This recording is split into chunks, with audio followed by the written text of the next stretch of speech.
Hello student, I am दिशा सोनगरा और आज मैं आपको थोड़ी सी इन्फॉर्मेशन दूंगी किसके बारे में। तो एम फार्म के बारे में। ठीक है, तो जो एम फार्म होता है हमारा, ये कितने ईयर का कोर्स होता है? 2 इयर्स का कोर्स होता है। ठीक है, देन इन 2 इयर्स में टोटल हमारे 4 सेमेस्टर होते हैं। First, second, third and fourth semester.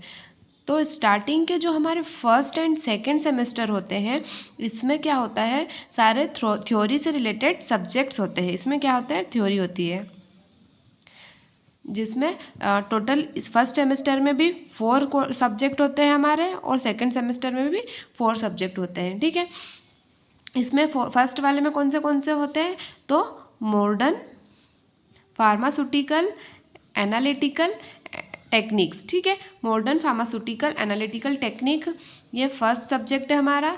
Then next is advanced pharmacology 1। Then third subject is pharmacology and toxicological screening method first. Then last one is cellular and molecular pharmacology. ठीक है, इस type से हमारे 4 subjects होते हैं किसमें, first semester में, theory subject. और एक लास्ट वन क्या होता है हमारा, फार्माकोलॉजी प्रैक्टिकल 1। ठीक है, फर्स्ट सेमेस्टर है इसलिए इसमें क्या लगाया हमने, 1। फर्स्ट इज हमारा क्या है, तो modern pharmaceutical analytical technique, then advanced pharmacology first, then pharmacological and toxicological screening method, वो भी क्या है हमारी, first. Then next is cellular and molecular pharmacology, and last one is pharmacology practical. तो इस टाइप से हमारे 4 सब्जेक्ट्स होते हैं फर्स्ट सेमेस्टर में। देन सेकेंड सेमेस्टर में, तो सेकेंड सेमेस्टर में भी हमारे कौन सा सब्जेक्ट रहता है, टोटल 4 सब्जेक्ट रहते हैं।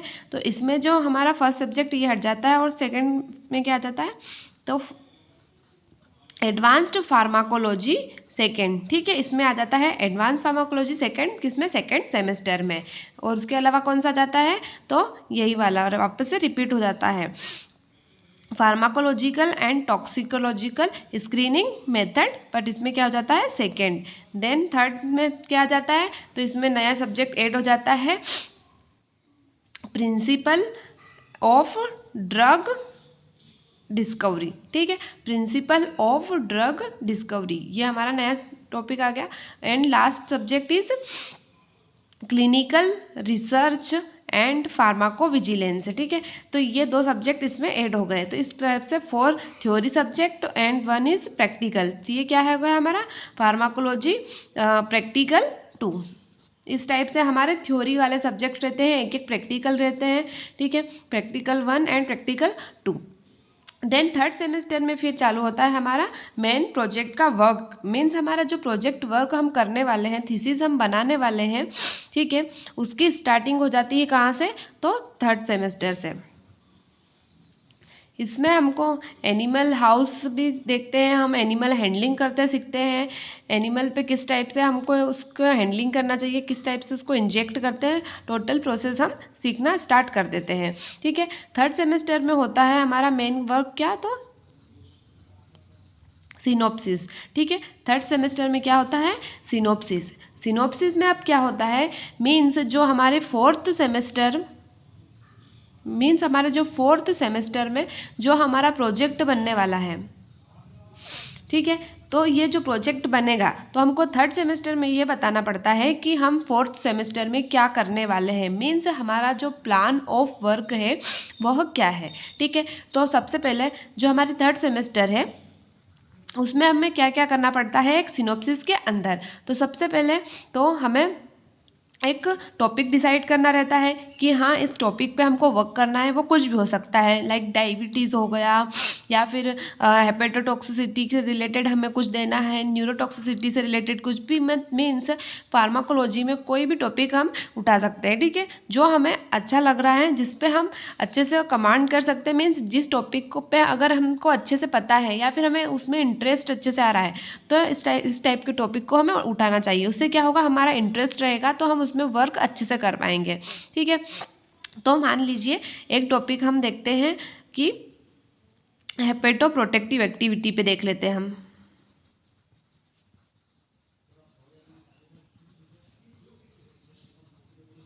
ठीक है, ये मान लीजिए हमारा टॉपिक हमने डिसाइड कर लिया, किसमें, थर्ड सेमेस्टर में हमको टॉपिक डिसाइड करना है।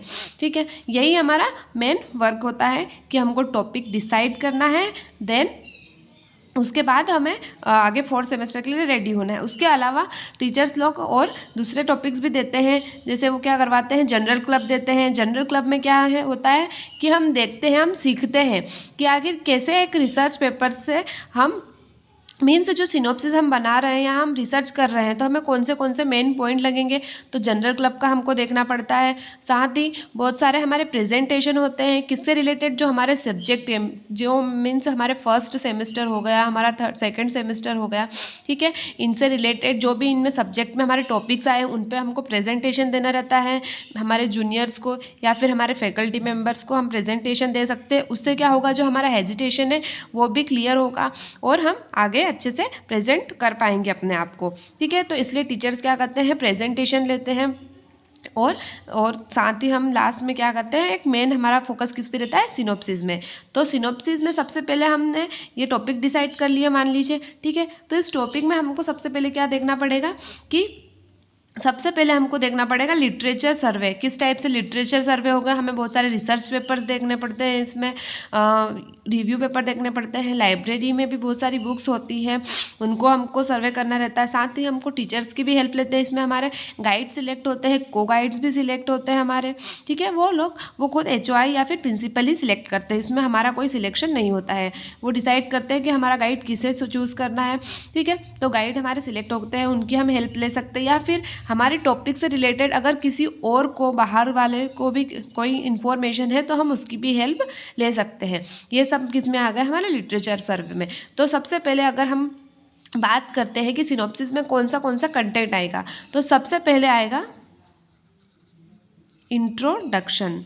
ठीक है, जो फर्स्ट है इंट्रोडक्शन, किसका इंट्रोडक्शन, तो जो हमारा टॉपिक हमने डिसाइड किया है उसका इंट्रोडक्शन आएगा। जैसे मान लीजिए मैंने डिसाइड किया है हेपेटोप्रोटेक्टिव एक्टिविटी। ठीक है, तो सबसे पहले हमें हेपेटोप्रोटेक्टिव एक्टिविटी मीन्स हेपेटोप्रोटेक्शन क्या होता है, और ये हेपेटो से क्या समझ में आ रहा है कि हम लीवर की बात कर रहे हैं, तो हमको सबसे पहले इंट्रो देना पड़ेगा कि लीवर क्या होता है।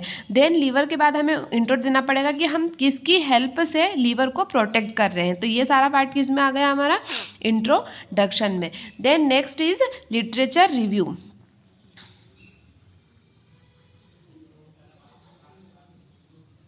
नेक्स्ट पॉइंट क्या होता है, हमारा लिटरेचर रिव्यू। तो जैसे मैंने अभी आपको समझाया कि हम लिटरेचर रिव्यू कहाँ से कर सकते हैं, बहुत सारी जगह से, लेकिन यहाँ पे हम लिटरेचर रिव्यू कौन सा लिखेंगे, मीन्स यहाँ पे हम लिटरेचर रिव्यू लिखेंगे जो हमने रिसर्च पेपर देखे हैं या फिर रिव्यू पेपर देखे हैं, किससे रिलेटेड, तो जो हमारा टॉपिक है उससे रिलेटेड हमने जितने भी रिसर्च पेपर देखे हैं, रिसेंट वाले या फिर जो बहुत पुराने हो चुके हैं, उनमें क्या क्या रिसर्च हो चुकी है, क्या रिव्यू हो चुके हैं हमारे टॉपिक से रिलेटेड, न्यू अभी क्या आया है, वो सब हम दिखते हैं किसमें, लिटरेचर रिव्यू में। देन थर्ड पॉइंट क्या आएगा हमारा, रेशनल।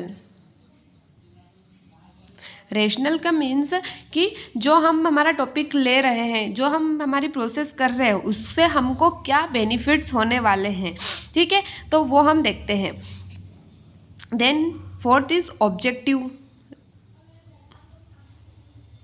Research objective. इसमें क्या देखते हैं हम कि जो हम हमारी प्रोसेस कर रहे हैं, जो हमारा टॉपिक हमने डिसाइड किया है, इसमें हम जो भी प्रोसेस करेंगे, ठीक है, तो उससे हमें क्या फ़ायदा होगा, मीन्स उसका मेन ऑब्जेक्टिव क्या है, हम आखिर ऐसा क्यों कर रहे हैं। ठीक है, जैसे मान लीजिए कि मैं कर रही हूँ हेपेटोप्रोटेक्टिव एक्टिविटीज़, ये वाला मेरा टॉपिक है। ठीक है, तो मेरे रिसर्च ऑब्जेक्टिव क्या होंगे कि मान लीजिए कि अगर मैं इसमें कुछ फॉर्मुलेशन बना रही हूँ, तो उसमें हम एक फॉर्मुलेशन को इन्वेस्टिगेट कर सकते हैं कि उस फॉर्मुलेशन से कितनी ज़्यादा एफिकेसी है उस फॉर्मुलेशन के अंदर, जो हमारी लीवर को क्योर करने में हेल्प करेगी।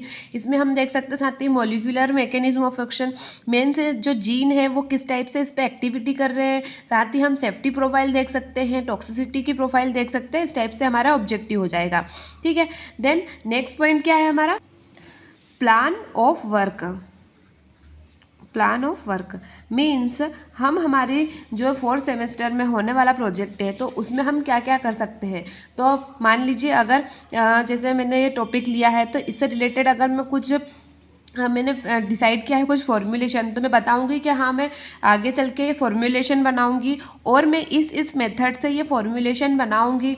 और जैसे मेन रोल किसका रहता है, तो एनिमल मॉडल का रहेगा, तो मैं एनिमल मॉडल कौन सा लूँगी और एनिमल मॉडल में भी मैं कौन सा एनिमल चूज़ करूँगी और उस पर कौन सी प्रोसेस करवाऊँगी। देन जो हिस्टोपैथोलॉजिकल एनालिसिस होता है, इवोल्यूशन होता है, फाइटोकेमिकल इवोल्यूशन, ये सारी प्रोसेस किस में आएगी, हमारे प्लान ऑफ वर्क में, कि मैं हमारे 4th सेमेस्टर में ये वाला वर्क करूँगी, मैं ये वाला एनिमल चूज़ करूँगी, उस पर इस टाइप से एक्टिविटी करूँगी, टोटल ऑथेंटिफिकेशन लूँगी मैं सारा, उसके बाद ही सारा मेरा काम हो पाएगा। Then 6th is proposed outcome.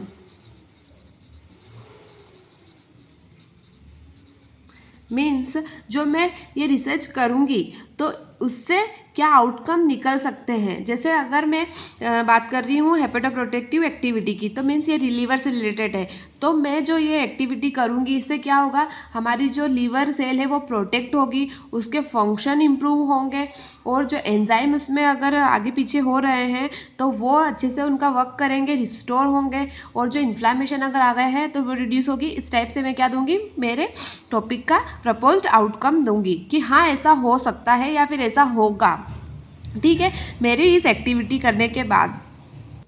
And last one is reference, ठीक है। मीन्स जो हमने यहाँ जो ये जितना भी टॉपिक बनाया है तो उसके लिए हमको रेफरेंस लगते हैं कि मैंने कहाँ कहाँ से इसको सर्च किया है। तो इसमें भी हम क्या ले सकते हैं, जो रिसर्च पेपर्स होते हैं, रिव्यू पेपर्स होते हैं, जो हमारी बुक्स होती हैं, वहाँ से हम कोई भी रेफरेंस ले सकते हैं, ठीक है। और मैं रेफरेंस भी आपको लिखते सिखाऊंगी कि रेफरेंस की एक किस टाइप से उसका फॉर्म होता है, कि वो किस टाइप से हम उसको लिख सकते हैं, इसका भी एक करेक्ट सीक्वेंस होता है, ठीक है। तो इस टाइप से क्या हो गया, हमारा एक पूरा कंटेंट हो गया कि इस टाइप से हमें हमारी सिनॉप्सिस को रेडी करना है, ठीक है। तो ये क्या हो गया हमारा सिनॉप्सिस किसका, तो फार्माकोलॉजी का, ठीक है। देन इसके साथ ही हमें क्या करना पड़ेगा, इस सिनॉप्सिस को एक पीपीटी पावर पॉइंट की हेल्प से पीपीटी में भी कन्वर्ट करना पड़ता है, ठीक है। तो इससे क्या होगा कि जो हमारे जब एक्सटर्नल आएंगे तो उनको हमको प्रेजेंट करना रहता है, तो किसके फॉर्म में करते हैं हम, इस जो सिनॉप्सिस हमने जो बनाया है इसकी हम हार्ड कॉपी निकलवाते हैं, देन फिर इसको हमें जो एक्सटर्नल है उसके सामने प्रेजेंट करना होता है, ठीक है। तो प्रेजेंट करने के लिए हम उसको किस में कन्वर्ट करते हैं, फिर पीपीटी में कन्वर्ट करते हैं, ठीक है। देन फिर हम हमारा प्रेजेंटेशन प्रेजेंट करते हैं या फिर हमारे टॉपिक को हम प्रेजेंट करते हैं। तो इस टाइप से क्या होती है, हमारी 3rd सेमेस्टर कंप्लीट होती है। देन हम कहाँ पे एंटर करते हैं, 4th सेमेस्टर में। 4th सेमेस्टर में देन अगेन हमारी जो भी एक्टिविटी है उसको हम फाइनली कंप्लीट करते हैं, ठीक है।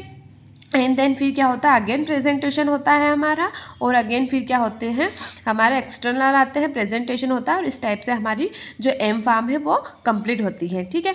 तो नेक्स्ट जब मैं 4th सेमेस्टर को क्लियर करूँगी तो मुझे अच्छे से पता होगा कि 4th सेमेस्टर में किस टाइप की प्रॉब्लम्स आती है, हमें किस टाइप से रिसर्च करनी रहती है, तो मैं आपको और अच्छे से समझा पाऊँगी, ठीक है।